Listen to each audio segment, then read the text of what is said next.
Salut à tous et bienvenue sur l'écran fou. Et effectivement, petite vidéo qui était logique, puisque vous connaissez, je pense maintenant, mon plaisir pour le film Dune partie 1 qui était réalisé par Denis Villeneuve. Et puisque de toute façon, oui, je suis un fan, moi déjà à la base, de Denis Villeneuve, et je suis aussi un fan de Dune, donc la franchise en général. Donc j'attendais avec impatience l'arrivée du trailer, il vient de tomber, je ne l'ai pas encore vu, je me réserve la surprise pour vous donner toute l'authenticité de ma réaction, et donc forcément, j'ai hâte. Alors, juste petite précision, j'adore le premier, même si effectivement il y a des choses qui restent quand même un petit peu perfectibles et qu'il y a des choix par rapport aux bouquins qui ont été, qui ont été faits, je pense dans un but de rééquilibrage entre la partie 1 et la partie 2. Donc peut-être que le trailer va nous en montrer déjà un petit peu plus. Maintenant, à quoi je m'attends déjà avant de voir ce trailer? Je m'attends pas à grand chose, étant donné que je pense que là on est sur la première phase promotionnelle. Le film sort le 3 novembre, donc on a encore un petit peu le temps avant d'en découvrir. Tout ce qu'on sait, c'est effectivement que Denis Villeneuve a assuré que le film serait beaucoup plus spectaculaire que le premier opus, qu'il allait énormément mettre l'accent sur l'univers Harkonnen. Donc d'un côté, c'est aussi ce que l'on espère, parce que c'est vrai que ça restait quand même assez léger. Les effets contemplatifs, mais pour montrer juste, je sais pas, un verre d'eau ou le crâne d'un taureau, c'est bien gentil, mais il faut nous montrer aussi un petit peu de décor, creuser aussi un petit peu l'environnement, notamment par rapport au fait que tout ce qui est de l'ordre de l'impérial, on n'en a pas vu grand-chose dans le premier opus. Donc, comme je le disais, je pense que c'est une question d'équilibrage entre la partie 1 et la partie 2. La partie 1, il faut rappeler quand même qu'il y avait un gros casting, il y avait en plus Jason Momoa, il y avait Oscar Isaac, que l'on n'aura plus justement dans cet opus, donc je pense que c'était pour pas dévoiler tous les personnages. C'est pour ça qu'on n'avait pas l'empereur, qu'on n'avait pas sa fille Irulan, qu'on n'avait pas Feyd Rautha et bien d'autres personnages. Donc voilà, je m'attends pas à grand chose, peut-être juste voilà, histoire de montrer un ou deux personnages. Je suis même pas certain qu'ils montrent de l'action, étant donné que ils en ont pas besoin. Le premier film a énormément fonctionné, il a fait d'énormes recettes, malgré le fait d'avoir été sorti en parallèle en salle et sur HBO Max, ce qui effectivement leur a apporté quand même un petit peu de préjudice, mais qui visiblement leur a quand même aussi rapporté pas mal de pépettes, puisque aux États-Unis sur HBO Max ça a tellement cartonné que dans la foulée, je crois que c'est une semaine après ou 2 semaines après qu'ils ont officialisé justement la sortie du deuxième opus. Donc voilà. Donc je m'attends pas à quelque chose de spectaculaire, même si effectivement le premier trailer du premier film nous avait montré quand même. Alors il y avait un plan, je crois, sur la moissonneuse qui était en train de se faire engloutir par un ver. On nous avait montré également un ver justement. Mais c'était pour justement appâter, pour faire découvrir un univers que peut-être certains ne connaissaient pas. Là, les gens savent à quoi s'attendre. On connaît justement le succès que ça a rencontré, comme je le disais, et on connaît aussi le succès critique. Donc, ils n'ont pas à s'inquiéter, ils préféreront peut-être plus concentrer ça sur sur le deuxième trailer. Donc, sans plus attendre, on va se lancer dans la découverte de cette bande-annonce. Donc, on est parti. C'est à couper le souffle. Là où tu vois du sable, imagine de l'eau. Si tu plonges, tu peux même pas toucher le fond. Tu plonges dedans? Ouais, ça s'appelle nager. Je te crois pas. On fait référence à l'eau. Les ténèbres C'est bien de replonger dans l'univers. bien des secrets. Mais le plus sombre de tous demeure peut-être. La princesse Irulan. La fin de la maison Atréide. Ton père ne croyait pas à la vengeance. Il y a un peu de dialogue hein, Paul quand même, je m'y Atreides attendais était pas. toujours en vie. Ah, Pedrota, il est blanc comme le marbre.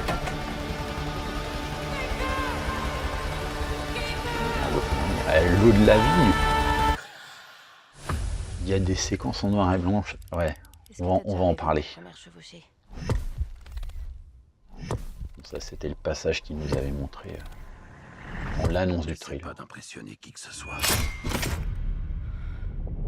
Tu es courageux, on le sait tous. Ils vont montrer ce moment. Va au plus simple. Va au plus direct.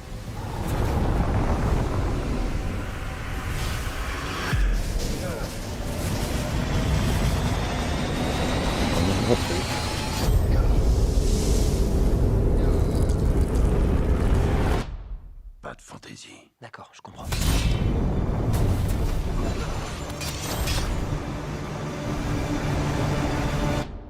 Pas de fantaisie. Ah, les frissons. Ah, le regard de Bardem. Ouais, le noir et blanc, ok. Ouais, on va vraiment parler.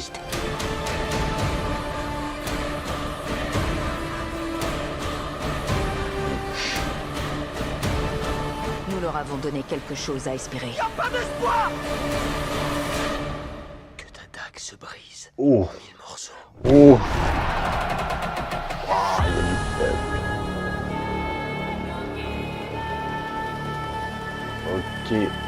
Ok. Alors juste, je vais revenir sur l'image du casting, qu'on regarde vite fait.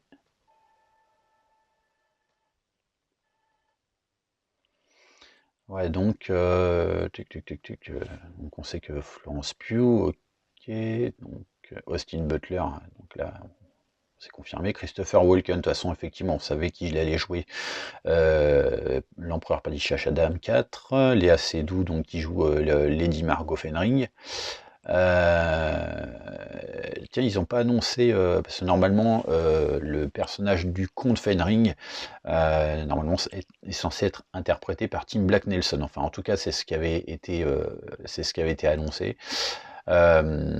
J'espère quand même qu'il figurera dans l'histoire. Donc, je suis étonné qu'ils aient montré justement dans la bande-annonce la séquence avec le verre. Donc la première chevauchée, qui est censée être en plus un gros moment de bravoure hein, dans le bouquin. Mais bon, d'un côté, c'est tellement rien. Alors certes, c'est un gros moment de bravoure, mais c'est tellement rien en matière de spectacle par rapport à ce à quoi on est prévu de se bouffer, quoi. Ça va être monumental. Là, on ne voit rien. Donc effectivement, pour l'instant, on sent un petit peu le parti pris de ne rien montrer. C'est vraiment histoire de dire, bon, voilà, vous allez redécouvrir un petit peu les personnages. Voilà. La preuve, hein, bon, il nous montre Irulan, mais l'empereur, pour l'instant, on ne l'a pas vu. Ça fait plaisir de voir Austin Butler dans le rôle de Feyd-Rautha, qui a l'air mais vraiment très... la peau ultra blanche, comme je le disais, un petit peu couleur marbre et tout. C'est impressionnant. D'ailleurs, c'est bizarre parce qu'une fois qu'il a le crâne rasé, finalement, on reconnaît moins ses traits du visage. Mais je pense qu'il va vraiment être très très bon dans ce rôle-là.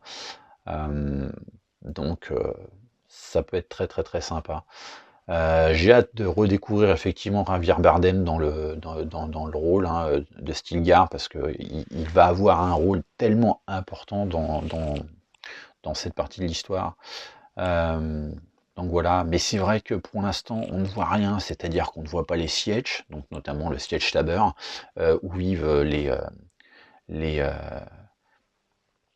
le peuple qui va recueillir justement Paul Atreides.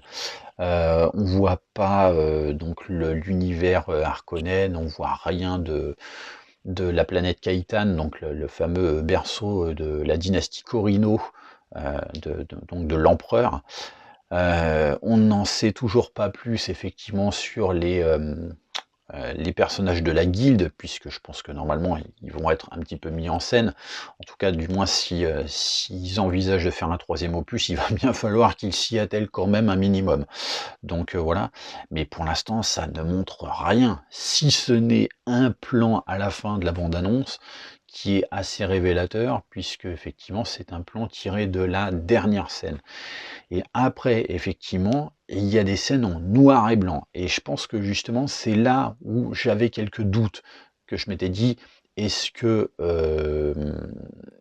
Villeneuve ne va pas chanter quelques passages du bouquin? Et visiblement, non. Sauf qu'en fait, il a joué plus intelligemment au niveau du scénario, hein, donc je crois qu'il est toujours avec, comment il s'appelle? Il me semble que c'est John Spade, donc au scénario avec lui, et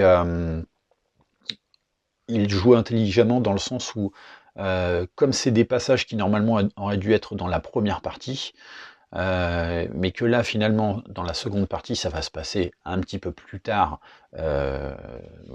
ouais, ça va se passer quand même, je sais plus, hein, parce qu'il y a des moments, je crois que ça se passe quelques années après. Là, en fait, il décide de foutre ça en noir et blanc parce que c'est du flashback. Et donc, effectivement, qui dit flashback dit qu'on voit beaucoup les moments avec Feyd-Rautha ou encore avec Lady Margot Fenring, donc qui est interprétée par Léa Seydoux. Donc, c'est bien parce que cette séquence va y être et en fait, elle va servir véritablement, je pense, de présentation au personnage de Feyd-Rautha. Donc ça va être intéressant. Donc bah voilà. Pour le moment, ça va, petite entrée en matière sympa.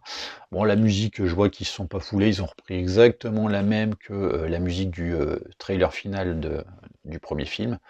Donc, mais encore une fois, je trouve que les bandes annonces sont pas significatives de l'ambiance générale qui se dégage des films de Villeneuve, et notamment de Dune. C'était déjà le cas pour le premier film, hein, quand tu voyais les bandes annonces, tu avais l'impression que c'était un truc super épique, blockbuster, standardisé, quoi.